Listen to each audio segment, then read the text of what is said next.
Friends, हमें देखने वाले सभी दर्शकों को एसके प्रसाद का नमस्कार। आज हम बात कर रहे हैं प्रदेश कांग्रेस प्रवक्ता प्रियंका गुप्ता जी से। तो आइए हम उनसे कुछ सवाल पूछते हैं आने वाले विधानसभा चुनाव के बारे में।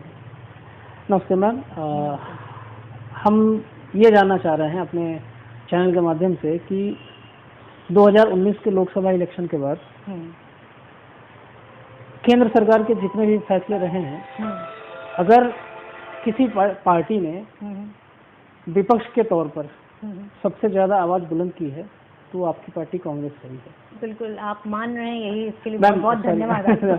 और क्वेश्चन का मेरा अगला हिस्सा ये है कि बावजूद इसके फैक्ट यही है कि विपक्ष का बहुत बड़ा चेहरा बनकर के उभरी है कांग्रेस, खासतौर पे 2019 के लोकसभा इलेक्शन के बाद से। लेकिन उसके बाद के जितने भी चुनाव हुए हैं, चाहे बिहार विधानसभा हो, चाहे अभी जो 5 राज्यों की विधानसभा हो, कांग्रेस की सीटें कम हुई हैं। इवन अगर हम उत्तर प्रदेश की बात करें तो यहाँ भी जो पंचायत चुनाव हुए हैं उसमें भी कांग्रेस की सीटें बहुत उस उम्मीद के हिसाब से नहीं मिली जितनी की मिलनी चाहिए थी। क्यों? देखिए, इसका सबसे बड़ा रीज़न आप मान के चलिए कि इस समय जो लोगों को भ्रम जो जाल की स्थिति है उससे बाहर निकलने की ज़रूरत है। आप देखिए कि काफ़ी लोग कोरोना काल के समय परेशान रहे। उस समय भी जो कांग्रेस पार्टी रही है तो हर समस्या के लिए आवाज़ उठाती रही है। परंतु ये धीरे धीरे मैसेज जब सोसाइटी में जाएगा तो उसका रिस्पॉन्स आपको ज़रूर देखने को मिलेगा।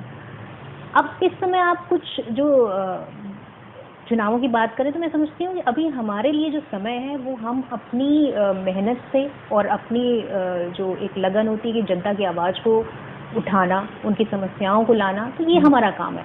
बाकी जनता जनार्दन के ऊपर होता है कि वो क्या डिसाइड करती है। देखिए, एंड में चुनना उन्हें है और जनता का जो समस्याएं हैं उसको उठाने में हम कहीं से पीछे नहीं है। सबसे बड़ी चीज़ है हम अपने पॉइंट ऑफ व्यू से पूरी तरह से क्लियर है। तो हमारा जो मकसद है, आप शुरुआत से देखिए कि सोनभद्र की घटना ले लीजिए, हाथरस की घटना ले लीजिए, आप देखिए कि जिस तरह समय मजदूर सड़कों पर थे उस समय की घटना ले लीजिए, प्रियंका गांधी जी ने जो है किस तरह से बस का ऑफर दिया।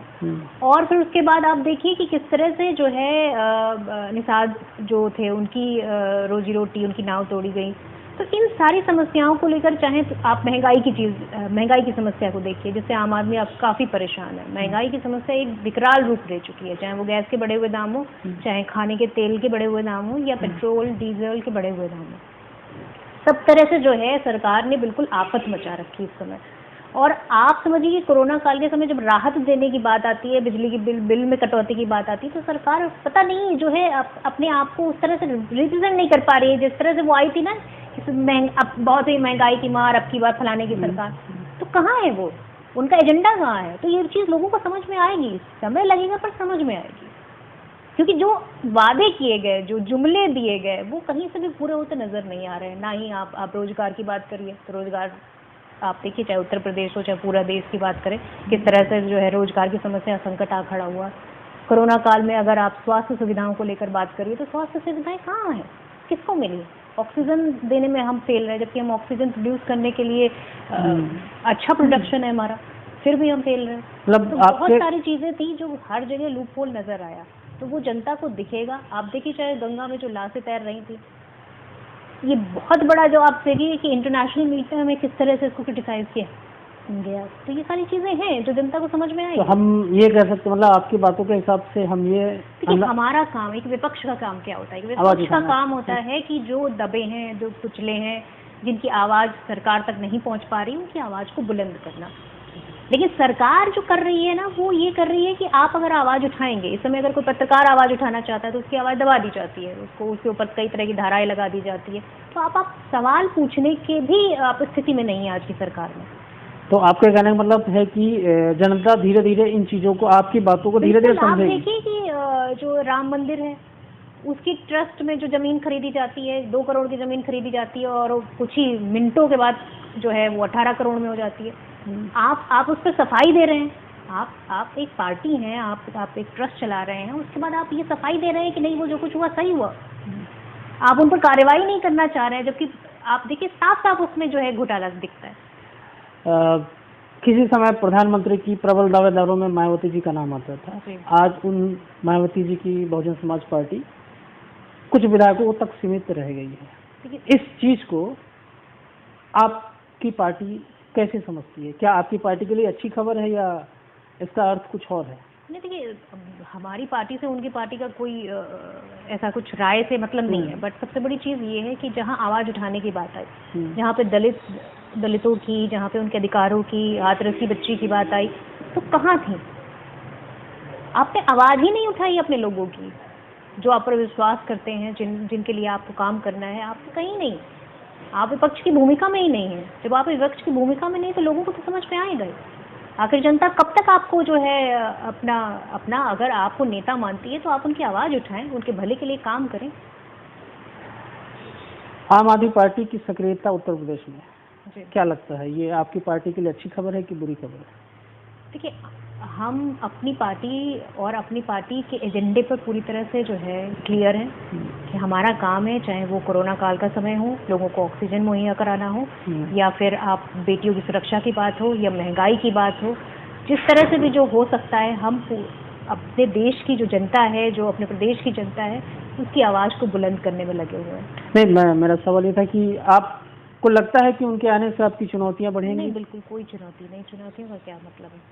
मतलब उनकी सक्रियता बढ़ने से आपकी पार्टी के नहीं, इस तरह कोई भी चुनौती का कोई सवाल ही नहीं उठता। कांग्रेस पार्टी की जो भी पोजीशन जी वो काफ़ी मजबूत है। अच्छा, आने वाले विधानसभा चुनाव में आपकी पार्टी उत्तर प्रदेश विधानसभा चुनाव किसी राष्ट्रीय चेहरे के पे लड़ेगी या यहाँ मुख्यमंत्री का कोई चेहरा होगा? देखिए, अभी तो हमारे पास जो हमारा चेहरा है वो यही है कि प्रियंका गांधी जी जो है हमारा चेहरा है और हमारी पार्टी का वही एक मुख्यमंत्री, बिल्कुल वही चेहरा है, और पूरी तरह से जो चुनाव होगा वो उन्हीं के सुपरविजन में होगा। विधानसभा 22 के इलेक्शन में कांग्रेस पार्टी क्या लगता है कि सबसे ज़्यादा चुनौती उनको कौन सी पार्टी देगी?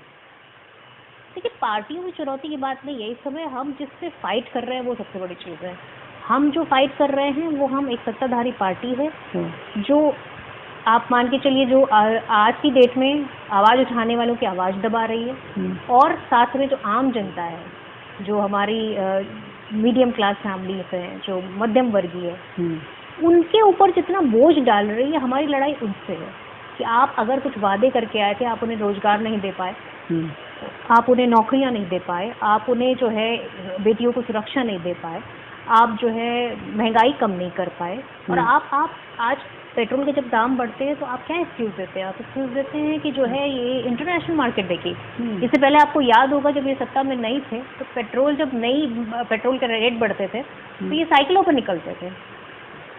आज एक्सक्यूज़ देखिए, हम प्याज के दाम बढ़े होंगे तो ये प्याज नहीं खाते हैं, गैस के दाम बढ़ेंगे तो सीज़न जाड़े गर्मी बरसात की बातें करते हैं, और जब कड़ुए तेल की बात की जाती है तो ये कहते हैं कि कड़ुआ तेल इसलिए महंगा, उसमें मिलावट कम कर दी। तो ये बेहूदे बयान देकर आप जनता को नहीं मूर्ख बना सकते यार। चलिए, कोई ऐसी मान लीजिए कि मैं वोटर हूँ और मैं तय नहीं कर पा रहा हूँ कि मैं किस पार्टी को वोट दूँ 2022 के इलेक्शन में, कोई ऐसी 3 वजहें बताइए जिसकी वजह से मैं आपकी पार्टी को वोट दूँ।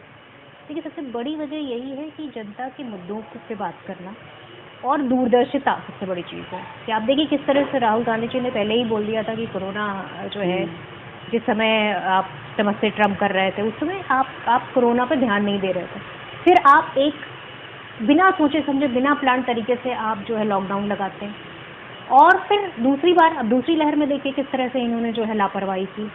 लॉकडाउन तब तक नहीं लगाया जब तक आप बंगाल के चुनाव करते रहे। तो एक विज़न जैसी जो चीज़ होती है वो नहीं है गवर्नमेंट के पास। तो हमारे पास विज़न है, हमारे पास जो है जनता के बेसिक मुद्दे हैं, और तीसरी चीज़ ये है कि आप झूठ और जुमले की जो राजनीति करते हैं वो यहाँ नहीं होती है उत्तर प्रदेश में।